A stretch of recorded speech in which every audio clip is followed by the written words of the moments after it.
시편 52편 본문의 제목 위에 이렇게 되어 있죠. 다윗의 마스길, 마스길이라는 말은 교훈, 지혜 이런 뜻입니다. 다윗의 교훈적인 그런 시이다 인데요. 거기에 그 시의 배경이 되는 그런 사건에 대해서 그렇게 설명하고 있어요. 에돔인 도액이 사울에게 이르러 다윗이 아히멜렉의 집에 왔다고 그에게 말하던 때에, 그때에 다윗이 하나님을 찬양하고 노래하고 기도했던 그런 시다. 사무엘상 21장 22장 거기에 보면 그 배경이 되는 사건이 기록되었습니다. 우리가 잠깐 되짚어보면 그런 것이죠. 사울 왕이 자기가 어찌할 수 없는 대적 블레셋 골리앗을 그 어린 다윗이 나가서 이겨줬잖아요. 물리쳐줬잖아요. 처음에는 얼마나 기뻐하고 또 사랑하고 다윗에게 자기의 모든 것을 내어주고 심지어 딸을 내어주고 사위를 삼았어요. 그런데 시간이 지나면서 온 백성들이 자꾸만 다윗에게로 그냥 마음이 다 쏠리는 것. 사울왕이 참다 그 마음이 병들기 시작합니다. 성경에 보니 악령에 사로잡혔다고 그래요. 인간이 참 그렇게 약해요. 시기와 질투와, 아니 자기 사위의 임에도 불구하고 자꾸만 인기가 빼앗기고 명성이 빼앗기니까 결국은 악령에 잡혀서 미쳐버렸잖아요. 그리고 그냥 가까이 있는 다윗을 향해서 창을 던져서 찔러 죽이려고 하다가 간신히 다윗이 도망 나왔습니다. 그리고 자신의 모든 부하를 시켜서 명령해서 다윗을 잡아 죽이라, 그렇게 된 거 아니에요. 다윗이 어쩔 수 없이 궁궐에서 나와서 그냥 급한 맨몸으로 도망치기 시작했습니다. 그리고 도망간 곳이 놉 땅이라는 놉 지역으로 갔죠. 거기에 아히멜렉 제사장네 집으로 들어갔습니다. 제사장이 깜짝 놀라면서 어떻게 당신이 이렇게 이런 몸으로 이런 행색으로 여기에 왔냐고, 여차여차 이렇게 왔습니다. 내가 며칠을 오느라고 너무너무 나의 사람들과 굶주려 있는데 먹을 것 좀 주십시오. 그래서 떡 몇 덩이를 주었어요. 혹시 무기 같은 거 뭐 하나라도 있겠습니까? 그때 아히멜렉 제사장이 보관하고 있던, 아니 당신이 골리앗을 싸워 이기고 그 골리앗이 차고 있던 칼을 빼서 골리앗의 목을 자르지 않았어. 그 칼이 여기 보관되어 있으니까 가지고 가시오. 그래서 다윗이 그 칼 하나 얻고 그리고 또 다른 곳으로 도망쳤습니다. 그런데 이 사실을 오늘 본문처럼 에돔 사람 도액이라는 사울의 군대 장관이 알았어요.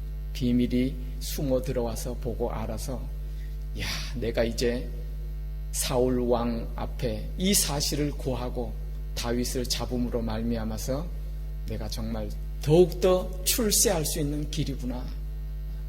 그래서 사울 왕에게 밀고 한 그런 사건입니다. 사울 왕이시여, 저 놉 땅의 아히멜렉 제사장이 다윗에게 먹을 것도 주고 무기도 주고 다윗과 한패가 되어서 당신 사울 왕을 쳐서 이기려고 저렇게 다윗에게 붙었습니다. 없는 말을 지어내서 덧붙여서 사울 왕에게 그렇게 밀고 했더니 가만히 있겠습니까? 사울 왕이 명령을 내렸죠. 아히멜렉은 물론이거니와 그 놉이라고 하는 지역은 제사장들이 모여 사는 그런 지역이에요. 거기 있는 제사장들 아예 다 죽여버려라, 그렇게 명령했어요. 그런데 그 신하 부하들 가운데 감히 그 제사장들, 하나님이 기름 부어 세우신 종들을 죽일 그런 대담한 마음을 가진 사람이 없죠. 다 주저합니다. 에돔 사람 도액이, 야, 내가 죽이겠습니다. 가서요, 얼마나 참혹하게 죽였는지 그 무고한 제사장들 85인을 다 칼로 그냥 목을 쳐서 죽였어요. 그리고 그 마을에, 제사장 마을에 제사장뿐만 아니라 가족들, 남녀노소 다 죽였다고 그래요.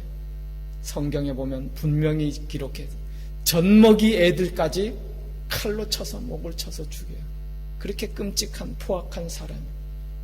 그 동네에 온갖 양과 소나 가축들까지도 완전히 다 칼로 쳐 죽였더라. 그런데 이 아히멜렉 제사장의 아들 중에 하나가 어떻게 기적적으로 아비아달이라고 하는 아들이 어떻게 도망쳐 나와서 다윗에게 와서 이 사실을 고합니다. 그 사실을 듣고 다윗이 그 참혹한 심정에 어찌 보면은 그 포악한 도에게 그 일로 인해서 상처와 마음의 두려움과 어려움 가운데 있는 그런 다윗이 그 사건을 보면서 그때에 하나님을 향해서 오늘 시편 52편으로 이렇게 하나님 앞에 고백하고 기도하고 자신의 믿음을 또 하나님 앞에 시로 이렇게 고백하는 내용이 바로 오늘 시편 52편 아니. 포악한 자여, 네가 어찌하여 악한 계획을 스스로 자랑하는가? 너의 혀가 심한 악을 꾀하여 날카로운 삭도같이 간사를 행하는도다. 간사한 혀여, 남을 해치는 모든 말을 좋아하는도다. 그런즉 하나님이 영원히 너를 멸하실 것이며 살아있는 땅에서 너의 뿌리를 빼시리로다. 이런 도에게 대해서 그런 믿음을 담아서 하나님 앞에 간구하며, 아니 탄원하며 이렇게 시를 적어요. 다윗의 상황이 어떻겠어요? 그의 마음이 어떻겠어요? 또 왜 두려움이 없겠어요? 야, 세상이 어떻게 이렇게 돌아가는가? 이렇게 참혹한 자가, 포악한 자가 세상에 날뛰고 승승장구하고 이러는 시대에 나는 어떻게 할 것인가? 오늘 본문 8절, 9절 말씀에 귀한 다윗의 고백이 있어요. 8절은 이렇게 말합니다. 그러나 나는, 그랬어요. 세상은 이렇지만 그러나 나는, 그러면서 몇 가지를 고백하죠. 그러나 나는 8절 후반부에 하나님의 인자하심을 영원히 의지하리로다. 9절 말씀에요. 그러나 나는 영원히 주께 감사하겠다. 9절 마지막이에요. 그러나 나는 주의 이름을 사모하리로다. 다윗의 믿음의 고백이에요. 세상이 비록 이런 악한 자가 승리하는 것처럼 보이고 이 포악한 자가 횡포를 하고, 그러나 나는 끝까지 하나님을 의지하리로다. 그러나 나는 하나님을 영원히 감사하리로다. 그러나 나는 주의 이름을 끝까지 사모하고 의지하리로다. 이렇게 자기 믿음을 고백하고 있어요. 어떻게 이런 믿음이 나오는지, 어떤 이렇게 담대한 믿음이 나오는지, 그것은 다윗에게 있어서 분명한 자기 자신에 대한 정체의식이 있기 때문이에요. 자신이 어떤 사람인가? 8절에 다시 한번 보시겠어요? 8절 말씀에 그러나 나는 하나님의 집에 있는 푸른 감람나무 같으며, 그래, 나는 하나님의 집에 심기운 푸른 감람나무 같은 사람이다. 그러므로 나는 영원히 하나님을 의지하겠다. 영원히 하나님 앞에 감사하리로다. 영원히 주의 이름을 사모하고 의지하리로다. 내가 어떤 자인지 알아요. 하나님의 집에 있는 푸른 감람나무 같은 자라는 그런 확실한 정체성이 있었어요. 여러분, 하나님의 집에 있는 푸른 감람나무 어떤 것이겠어요?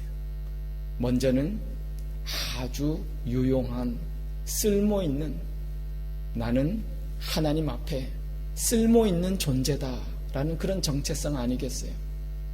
당시에 감람나무는 참 유용한 나무였다고 그러잖아요. 감람나무에서 나오는 열매로 감람유를 만듭니다.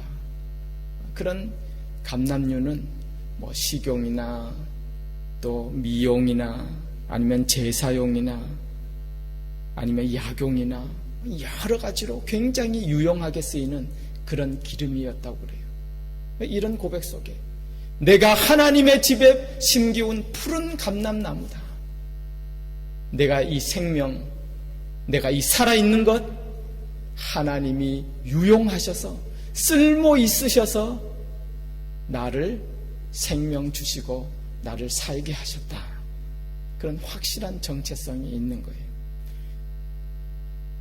사랑하는 성도 여러분, 저와 여러분은 하나님의 집에 심기운 푸른 감람나무 같은 그러한 자들이에요.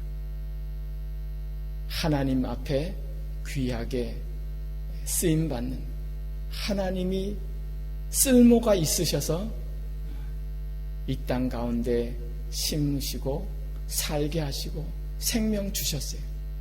우리는 분명한 그런 정체성이 있습니다. 하나님이 하나님의 나라를 위하여 사용하시려고. 그래서 우리가 어떤 어려움과 고난과 이런 일을 만나도요, 오히려 그렇게 생각하는 거예요. 다윗처럼 하나님이 나를 더 귀하게 쓰시려고 나를 좀 담금질 하시는구나, 나를 조금 더 훈련하시는구나, 나를 빚어가셔서 이 일을 겪은 이후에 더 아름답게 사용하시려고 하는구나 라는 분명한 믿음을 우린 성도는 가질 수 있습니다. 다윗이 그런 믿음이 있었기 때문에 나는 영원히 그 하나님을 의지하겠다 말하고 있는 거예요. 하나님의 집에 심기운 푸른 감람나무, 그럼 또 어떤 거예요? 하나님 앞에 사랑받고 있는 자다라는 그런 분명한 정체성이 있었어요. 감람나무 가운데 두 가지 이쪽에 그 구약에 보면 비유로 참 감람나무가 있고요, 또 하나는 돌 감람나무. 참 감람나무는 사람이 자기 밭에 심어서 아주 사랑하고 길러요. 그러나 쓸모없는 돌 감람나무는 그냥 잘라버리고 관심도 기울이지 않잖아요. 나는 하나님의 집에 있는 그런 참 감람나무 같으며 하나님이 사랑하시고 가꾸시고 하나님이 돌보시는 그런 나무다. 그런 분명한 인식이 있었어요. 신약에 오면 우리를 그렇게 비유하잖아요. 우리는 사실 돌 감람나무 같은 그런 쓸모없는 존재였어요. 그러나 예수 그리스도의 은혜로 말미암아서 우리를 참 감람나무에 접붙임 받은 그런 자다.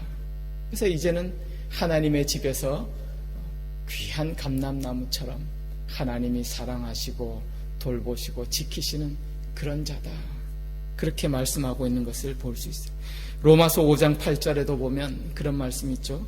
우리가 아직 죄인 되었을 때에, 그때에 그리스도께서 우리를 위하여 죽으심으로 하나님께서 우리에게 대한 자기의 사랑을 확증하셨느니라. 우리는 그 믿음이 있어요. 하나님의 사랑을 확증받은 사람이, 하나님이 우리를 사랑하는 사람이, 참 감람나무에 접붙이셔서 하나님이 돌보고 지키시고 사랑하는 그런 존재라는 확실히 있어요. 그러니까 다윗이 나는 영원히 그 하나님 앞에 감사하리로다, 그렇게 말씀하고 있죠. 하나님의 집에 심기운 푸른 감람나무, 하나님의 것, 너는 내 것이라. 여러분, 하나님이 내 것이라 인쳐주셨어요. 하나님이 자기의 것을 얼마나 아끼고 지키고 보호하고 자기의 것을 소중히 여기겠어요. 예수 그리스도 안에서 하나님의 참 자녀된 저와 여러분을 하나님께서 그렇게 보증하시고 지키시고 보호하시고 또 우리를 통해서 귀한 하나님의 역사를 이끌어 가시고 하나님의 영광 나타내도록 그렇게 인도해 주실 줄 믿습니다. 다윗은 그 귀한 자신의 정체성으로 나는 그런 존재이기 때문에 오직 나는 비록 지금 세상이 혼돈하고 어렵고 고통이고 악인이 승승장구하는 것 같지만 그러나 나는 영원히 주의 이름을 의지하리로다. 나는 영원히 주께 감사하리로다. 나는 영원히 주의 이름을 사모하리로다.